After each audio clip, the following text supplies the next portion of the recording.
Alright guys, I'm back again with another video. And in this video I'll be giving you the best Prestige Leviathan Raid Loadout in Destiny 2.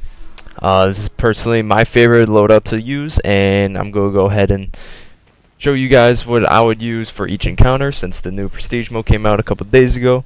So each encounter has a new different way to completing it, and the power level is 300. So everything is completely different now, and you can, bake all the ads like you can before. So new different weapon slots to use, and let's go ahead and get on with the video.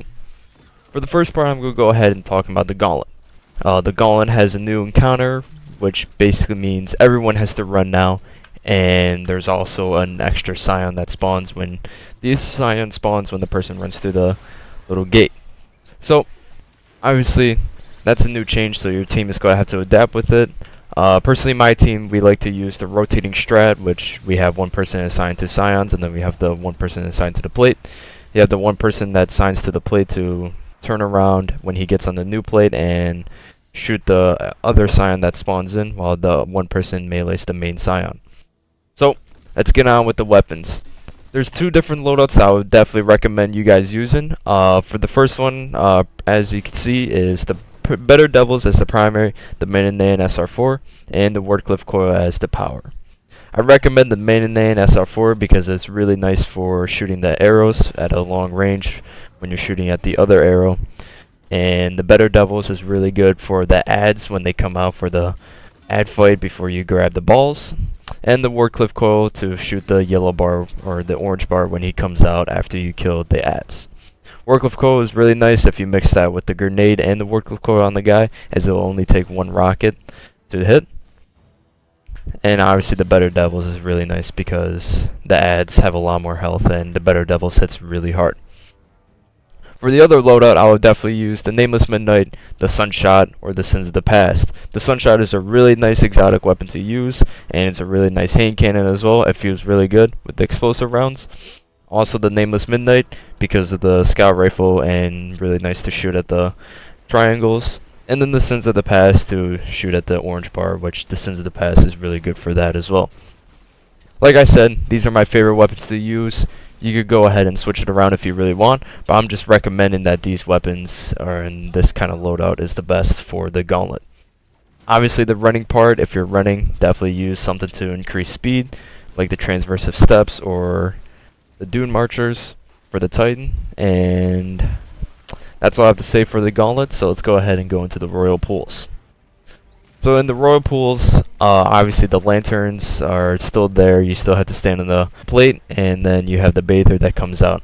Obviously all the ads bake a lot harder and they take more damage, so everything is completely different. And if you don't one phase the lanterns, you're going to have to scramble around to find a different plate, as in the middle plate it will give you an icon, and whatever that icon is, you go to that assigned plate, and that's where you start the entire encounter. It was a nice little change what they did, and personally I think it's really nice, but a lot of people have a difficult time because the bather is already there, and when the bather is already there, he can one or two hit you. So let me go ahead and give you the best weapons for this, and the best weapons for you to shoot the lanterns, and it'll be a really nice easy one phase for your team. So for the first loadout, I would definitely recommend using the Better Devils, the Valakadin, and the Merciless. The Better Devils is a really nice weapon overall. The Valakadin is really nice when you're out of Merciless ammo when you're shooting the lanterns, and the Merciless is just really awesome weapon to use for the bathers and the lanterns as well. Next loadout that I would definitely recommend is the Nameless Midnight, Cold Heart, and the Sins of the Past. Nameless Midnight obviously for the shooting the ads, and the Cold Heart and the Sins of the Past, definitely keep the Cold Heart for the lanterns and the Sins of the Past for the bathers. Definitely don't recommend shooting the rockets at the lanterns, as they do not do as much damage as you think it does, and the cluster bombs don't hit it as much. So that's the loadout I would definitely recommend for the Royal Pools. Obviously you could change it up if you want, but these are the best weapon loadouts and weapon types to use in the encounter. For exotics, honestly you can just use whatever you want. For this you don't really have a set exotic that you should really use. So let's go ahead and get into the Pleasure Gardens. So in the Pleasure Gardens, what they did is they changed the paths of the dogs, and they also added 2 more dogs. So now there's 8 dogs. The new dogs go to L2 and Cave, and those were the spores that were never taken before by the dogs, and now they go there.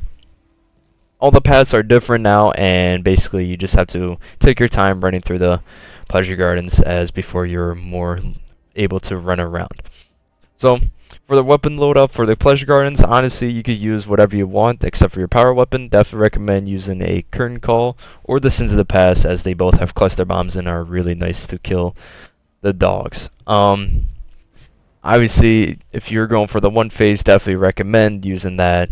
But if you're just weakening him, you could use like a Merciless, for example, or you could use a Hawthorne shotgun, or just anything in general. But if you're going for the complete one phase, definitely recommend using the Curtain Call. Now for the last encounter is Callus. Callus Prestige mode is a completely different fight than it was before. Basically, obviously you have the ads that come out beginning in the thing, and then he claps his hands and everyone gets teleported back into the realm. And then the 3 people go back in, or 2, how many people you send, and then you have the icons on his forehead that pop up. When a person melees the Scion, he gets teleported in to the realm, and some random person in the realm gets teleported out. So this is what makes it chaotic and confusing for people. So basically you just gotta stay up on your toes and focus on what's going on, call out the icons as it pops up on his forehead, and look out for the Scions and projection Scions inside the realm as well, along with all the ads that are going to be baking you. So definitely is a really hard encounter, and it may take you guys a few attempts to do, but I know for a fact you guys can do it. So let me go ahead and give you the best weapons to use for this encounter. Starting off, for your primary, definitely recommend the Nameless Midnight or the Better Devils, as they are really good to shoot the projection Scions and most of the ads that come out during each phase. For the energy, definitely recommend using the Cold Heart or the Valakadin as your DPS weapon, and also the Curtain Call for your power weapon, as this is a really nice DPS weapon as well if you're using a Rally Barricade. Both those, the Cold Heart and the Curtain Call, are really nice with the Rally Barricade. And if you don't have a Rally Barricade, I'll go ahead and show you this next loadout. For the next loadout, this is straight DPS. As your primary, you have the Sweet Business, then the Valakadin as your energy, and the Curtain Call as your power weapon. If you guys didn't know, the Sweet Business does a lot of damage and is probably one of the highest DPSs for a weapon compared to the Curtain Call, since the Curtain Call will always win because of the Rally Barricade, but if you don't have a Rally Barricade, the Sweet Business will win. So basically what I would do if I was shooting at Callus, I would shoot all of my Curtain Call shots, and then switch to Sweet Business, shoot as much Sweet Business as I can, and then switch to the Valakadin with whatever you have left. That's honestly the best DPS loadout that I would recommend. And for, obviously, you could switch weapons if you really want between each fight, so the choice is yours. Like I said before, Callus is going to be a really big struggle, and I know for a fact you guys can do it, and if these loadouts will definitely help you out. So that's pretty much it for this video. If you guys enjoyed this video, be sure to leave a like, comment down below if you got any recommendations for other loadouts, and be sure to leave a like and subscribe if you're new. And I'm Uncharted, and I'll see you guys in the next video. Peace.